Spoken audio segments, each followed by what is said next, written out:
All right, Let me quickly explain why you're listening to this odd voice coming from my iPad. Besides being an architect who dedicated a career to designing environments for people who are experiencing a wide range of physical or emotional impairments, I happen to also have been an extremely competitive distance runner. This was me finishing the Philadelphia Marathon 9 years ago. A year and a half prior to that last race, I felt some odd changes beginning. And I was diagnosed with primary lateral sclerosis, a rare variant of ALS. In a few short years, I went from athletic and outgoing to slurring my words and needing a walker. Then as things progressed, I could only speak using this iPad and get around using this wheelchair. The decline of my mobility has been a truly eye-opening experience, to say the least. Of course, many of us have this grand vision of how we'd age, and look forward to fulfilling our bucket lists. Needless to say, this isn't how I thought my future would be. And having planned and designed for people with serious physical and emotional challenges, I thought I knew what they experienced. I was wrong. I had a choice to make: withdraw and give into it, and feel sorry for myself, or use it as a real learning tool, and share this newfound perspective of our environments and our world. I found myself experiencing what too many experience when they become impaired or simply go through the natural aging process. I lost my independence. Forget about my daily runs in the woods near my house. I could no longer dash out to the store or pick up a sandwich at my favorite neighborhood deli. All the simple things that I had totally taken for granted. I lost my sense of purpose. I felt my productive life was over. Before my impairments, I had brought in work to my architectural firm, led design teams, conducted meetings, spoke at conferences, and chaired nonprofit boards. Just like the ability to form words or coordinate my legs to walk, the things I loved to do and felt I was good at were stripped away. When things shut down because of the pandemic, within 2 weeks I started to hear able-bodied people complaining about hating the feeling of being trapped in their homes. For many people with disabilities, isolation is a way of life. Disabilities often disconnect people from social circles and the world around us. I was, and still am, a very social person. Isolation was something I had never experienced before. It's hard to be outgoing when it's very difficult to get out of my home. As my balance waned and my mobility left me, I realized I could no longer attend parties or gatherings in my family's homes. No family or friends had doorways I could enter, or restrooms I could use if needed. There's no simple fix for a door that's up a flight of steps or a bathroom that's too small for me to roll into and close a door. I now fully appreciated how different we all are. People, young and old, come in all shapes and sizes, and possess vastly differing abilities. According to the Center for Disease Control, in the United States, 26% of the population live with a disability, the largest of which are mobility impairments. Nearly 14% can't navigate up steps or walk any distance without assistance. Of course, the prevalence of disabilities escalates significantly as we age. The CDC reports that 2 in every 5 people age 65 and over live with a disability. It is said that people with disabilities make up the world's largest minority group, as well as the one singular minority group that any of us can become a member of at any time. As I found out, many of you will witness this in your chosen careers. On average, we will each spend 11.5% of our lifespan living with a disability. In the US, that equates to an average of 8 years. Over 30 years ago, I discovered and moved to the beautiful historic New England seaport town of Portsmouth, New Hampshire. It is a very vibrant arts, food, and music scene that I always enjoyed. But until I found myself using a walker and then this wheelchair, I had never noticed all the steps, staircases, narrow passageways, broken sidewalks, and barriers of all sorts. And so Todd's passing the baton to me at this point, and we're going to move into Portsmouth, New Hampshire. A lot of you have probably never been to Portsmouth. Here's a little view of it. It's a big tourist town. It is loaded with restaurants, and most summers it is packed with tourists, though not so much this summer. So Todd was a frequent visitor to downtown that looked like this for him, but over time, as his mobility decreased, it started to just be a street, a downtown full of question marks, and he didn't know which restaurants he could get into anymore. He came to me one day at work and he said he had found a handful of restaurants that he could navigate using his wheelchair. And would I help him put up a blog? And he could list those 8 or 10 restaurants that worked for him. And honestly, I think that idea morphed more quickly than you can imagine. And today that idea is a standalone nonprofit called Access Navigators that provides reliable information about accessibility for, and I always lose count here, I think we're in about 25 towns in Maine, New Hampshire, and Massachusetts. So this is what Access Navigators do. I always try to start out by saying that we are absolutely not the ADA police. ADA makes people uncomfortable. I should say makes business owners uncomfortable. They're afraid that they're doing it wrong and someone's gonna slap a big fine on them. In fact, ADA is very complex. It's awesome. The ADA is having its 30th anniversary in 10 days. I think it's the 26th of July. Yay, ADA. But that's actually not what Access Navigators is doing. We're doing very simple information with the 4 things that a person who's impacted by a disability needs to know before they go out to their downtown or goes on a trip to another town. And what we look at is the public entrance, the interior travel path, the restrooms, and where should you park. So the public entrances of these buildings, there's the good, the bad, and the ugly everywhere that we look. And we found that a lot of businesses that you don't expect have great entrances and other ones not so much. So when you go on that Access Navigators site, you'll see we call out what you're going to find, what you're going to expect at these businesses. Possibly you all know what poolside clearance is.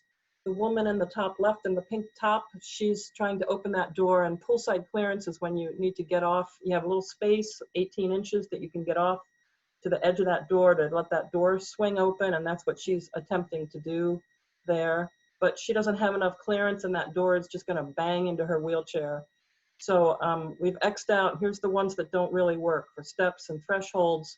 But the bottom left, that Stoneface Brewery put in this ramp that is actually so nice that everyone uses the ramp and nobody uses those not so great looking stairs on the right. And that's Stoneface Brewery. It's not a beautiful building, but it's a great example of universal design. We go inside of restaurants and we take a look at the interior travel path and the usability.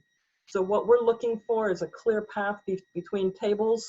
Sometimes I have to look at Todd and get him to give me the thumbs up. I believe it's 36 inches between tables. Yep, I see a nodding. I'm getting that right.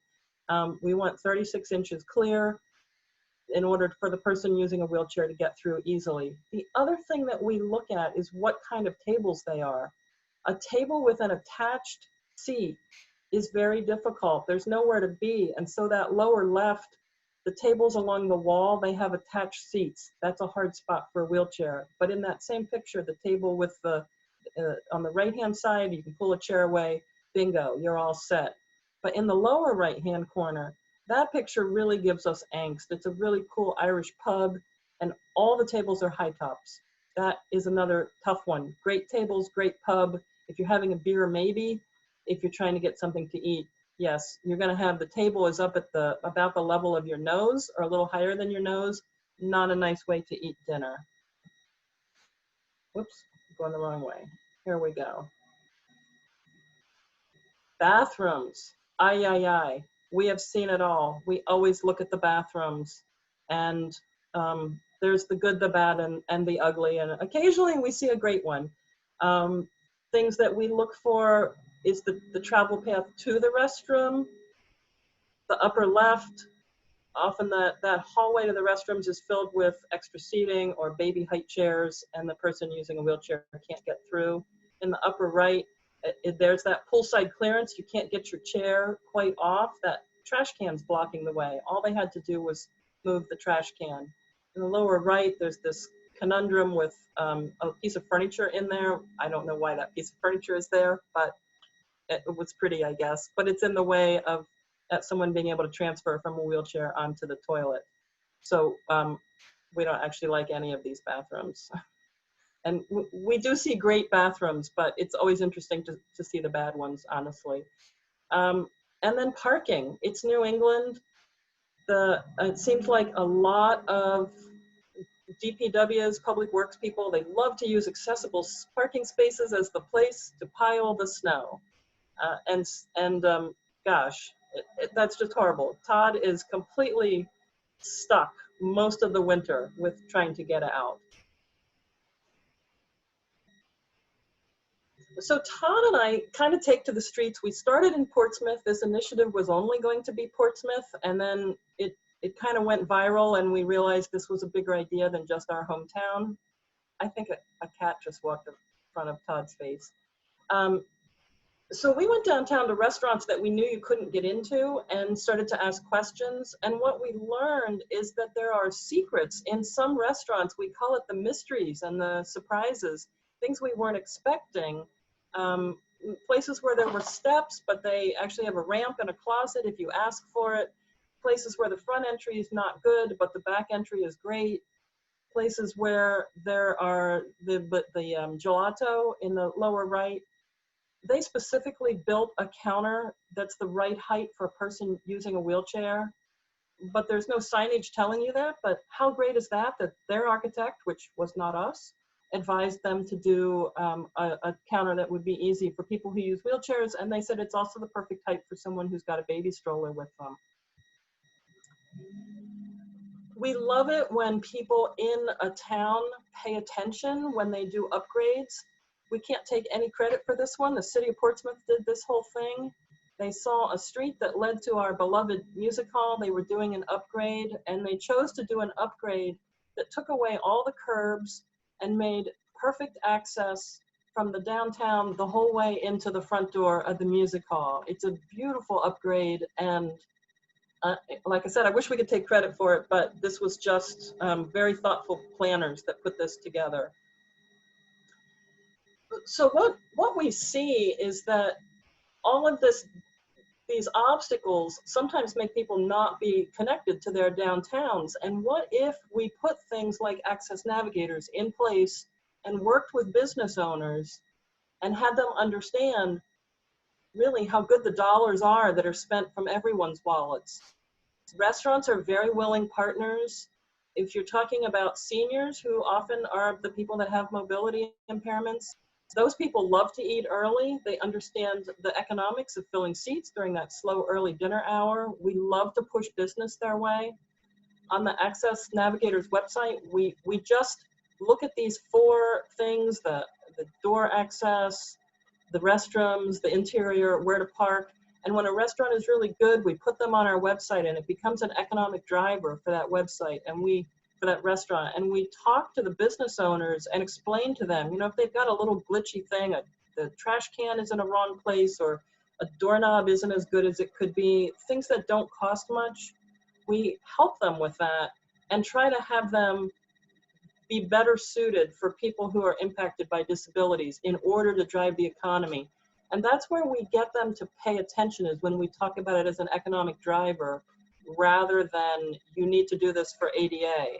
They really understand when you're pushing dollars into their cash registers.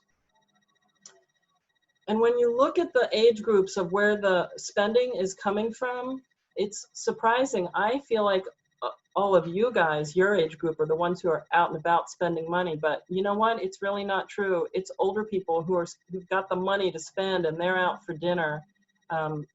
So it's very impactful to have restaurants have a little better accessibility for this age group. So what Todd and I do, we kind of wear a couple of hats. We're data gatherers, trying to provide reliable information for the website for people who are impacted by disabilities, but at the same time, we work really hard to speak to groups everywhere and explain honestly how easy it can be to be accessible, all the little nuances of it, and make people more aware of it. We speak everywhere. Probably your logo will be added to this page for the next time we speak because we go all over the place. Because we go all over the place, we do also experience the, oh, I'm searching for a polite word, but the really terrible accessibility that we've have found in some towns. We are just, it teaches me when I'm out on the road with Todd, it helps me understand what he lives with because some of it's really pretty awful. And Todd and I have traveled. I've flown with Todd a couple of times. We've spoken in Washington. We've been doing an event in Las Vegas. We've been kind of up and down the East Coast. Todd's done international speaking at conferences. We travel, not right now. Right now we're Zooming, but we travel and I experience along with Todd what the restaurants and the hotels and the sidewalks really do give us. So one of the ways that we gather information and kind of get the word out is that we love to work with university students. And oh, I think your logo is going to go on this page too. The big group that we work the most closely with is nursing students at UNH. We teach a course every fall. It's a 2-credit course on, oh, it's something like community health, public health in communities. And nurses have a variety of groups they can choose to work with. We always have about 10 nurses that choose us. They split into 2 teams. And we let them choose geography of what towns would you like to work on and go out and visit every restaurant in that town and gather data from them and input it into our database so that we can enlarge our geography. Without the students doing this, the UNH students, in the spring we have a small group of Southern New Hampshire University students. We've had OT grad students that we're working with New England Disabled Sports. They've gathered data for us up in the White Mountains at some of the ski resorts. Without these groups of university students, we would not be able to enlarge ourselves in the way we have. We also work with regional planning commissions. We work with other municipalities. In the middle, with the pink hair, is Jenny Donahue, who leads the Newburyport Commission on Disabilities, and we work with them. We're kind of the purveyor of information for them. They gather their accessible information and we push it out through our website, and then they share it on their Chamber of Commerce and their city website. So they get a link from us to take them to the Newburyport page on our website and get their information out that way. Any of you, even on your own, not connected to your college course, any of you can be data collectors for us. I will say right now, because of COVID, we're on a little bit of a pause with looking at the interiors of restaurants because it's simply not relevant and it's changing day to day and we don't know quite exactly what to do with that. However, at some point that's going to change. And when you're on our website, you'll see, I think it's a link in orange text, online data form. And when you click through to it, it's going to bring it up on your smartphone. You enter your email address, that's in case we have questions, and we give you prompts and you tell us what you're seeing in the restaurant that you're visiting. So honestly, you're out for dinner, while you're there, pull up your phone, give us some information. That comes through into a spreadsheet that comes to me. And the only connection with your email address is if I'm not sure, if you've said something and I'm not sure what you mean, I'll email you back and say, can you explain that better, or do you have a picture? And I'll clarify that. There's a lot of things with age, and I have to be honest, this presentation was originally put together for an international symposium on aging. However, I think as OT students, you're going to see a lot of older clients be in your population. So you can see on these charts the hearing difficulties, vision difficulties, ambulatory and cognitive, and you know, 75 plus, it hits pretty hard. So what else are we doing besides all of this accessibility? Well, every time that we go and talk to a group, at the end, we always say to the group, what are you thinking? What else should we be doing? And every single time that we talk to a group, that group, someone always raises their hand and says, what about noisy restaurants? We hate noisy restaurants. My mother has a hearing aid. It doesn't work. Can you do anything? And so we started hunting and hunting, looking at decibel meters, trying to figure it out. And honestly, we couldn't really figure it out. And then we stumbled upon an app for your phone called Soundprint, and realized that we didn't have to figure it out because someone else had figured it out for us. So Soundprint, and you know, make note of this and look at it on your phones afterwards, load it on your phone actually. It's this great little app. When you open it up on your phone, you are opening up the app to a decibel meter. And when you walk in, oh, Todd is sharing that, if you can see him on the screen. The decibel meter will automatically start running wherever you are. It GPSes in so that it'll tell you what restaurant you're in or what building you're in. And it'll take us a reading. All you need is 15 seconds of the reading. Let's see, I think, what do we have? I think there's a picture of their decibel meter in here too. There it is. That's the picture Todd was showing you. It'll take a decibel reading, and after 15 seconds, it'll say submit. It'll say, are you really at McDonald's on Route 95? And you'll say, yes, I am. And it shoots it through to the app developer. He's a guy that lives in New York City named Greg Scott.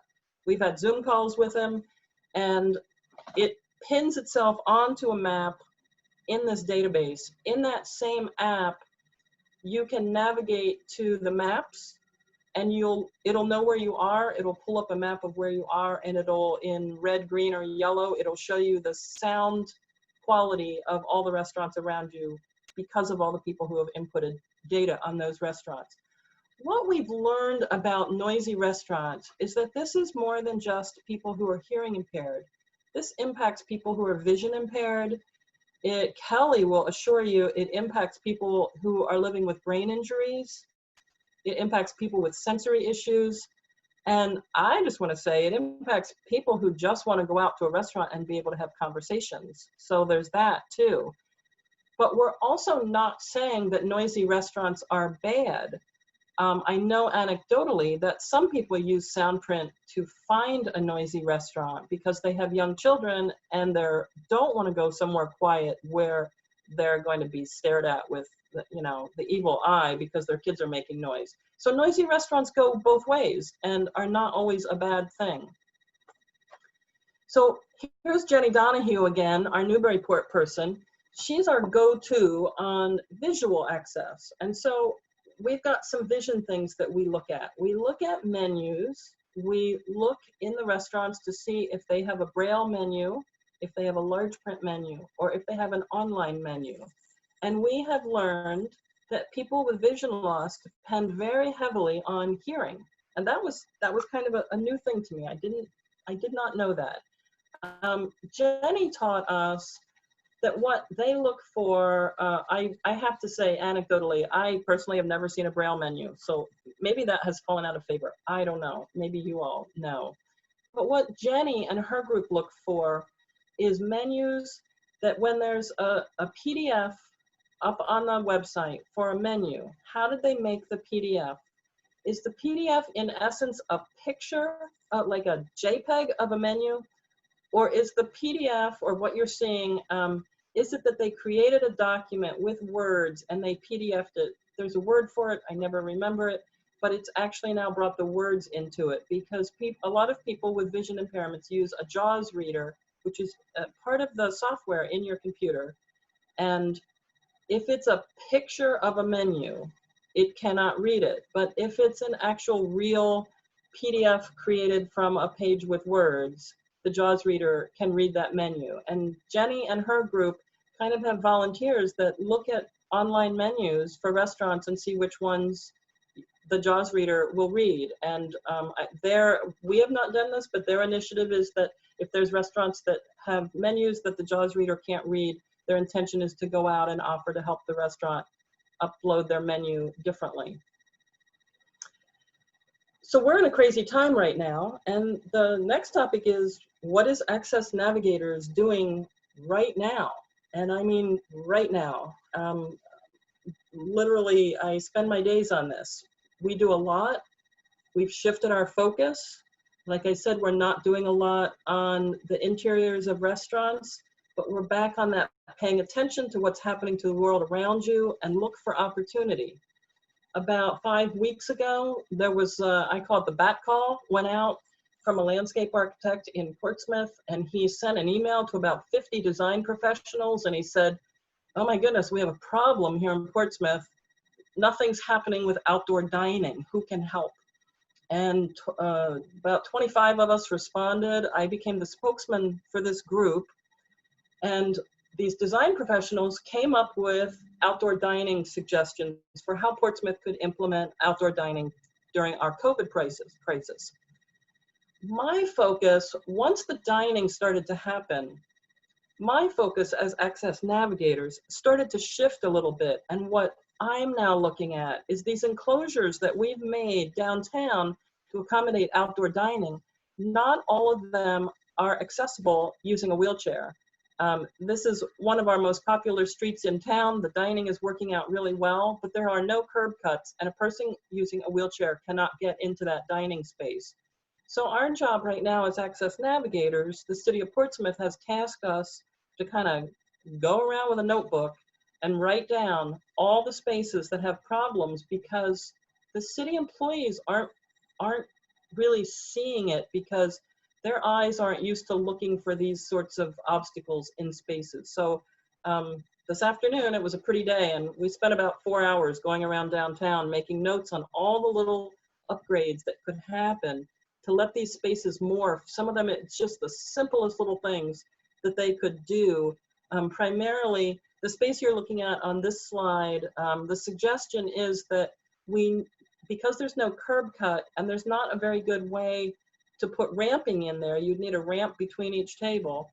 The suggestion was, because the curb is only 4 inches high, we could build, in essence, a dance floor that we would drop in here. Todd hasn't even heard this yet. Using 2x4s and plywood, we could make a dance floor and drop it in there pretty easily, and have that little dining area actually be level with the sidewalk and eliminate the curb and have a flush dining area. So we're gonna present that to the city tomorrow morning and see what they think. There's a little tiny bit of a budget that we can do things like that, and we think it's an easy solution to the problem. What do you think, Todd? Thumbs up on that? Build a little, I don't know what, they were calling it a platform, but someone called it a dance floor, and I thought that kind of made sense. And if you size it to 4x8 sheets of plywood, it's a pretty simple thing to put in there. The other thing that Access Navigators is doing right now in Portsmouth, a lot of the outdoor dining spaces are actually fantastic. So on our Facebook page and our website, we're doing shout outs to the restaurants that not only have a great outdoor dining that has no curb problems, no step problems, but also still has a travel path to an accessible restroom. So if you meet that criteria, we're loosely looking at parking, but not really on this instance. An outdoor space you can dine in, and a restroom that you can get to that's accessible. We're doing shout outs, we're putting them up on Facebook, and then we're sharing these Facebook posts to some of the big restaurant sites that tourists and locals use for Portsmouth, and we're getting enormous numbers of hits to these sites. So this is, again, we're being an economic driver for the restaurants that are doing a great job. The other thing that we're doing, because the city is taking parking spaces to create this outdoor dining, some of those parking spaces have accessible parking in them, and we're losing some accessible parking. The image here is a parking lot that's being turned into a performance space. The work starts on Monday, and on Monday we're going to lose the 3 accessible parking spaces that are in that yellow rectangle. And so we're going to the city and saying, this can't happen. We're short on accessible spaces always. And so what we're looking for the city to do is to move those spaces in the yellow triangle either to on-street parking, which is with the A, or across the street in another parking lot, which is B. And I have to say that the city is looking to us to give them guidance of best ways to continue to make things accessible during the COVID crisis.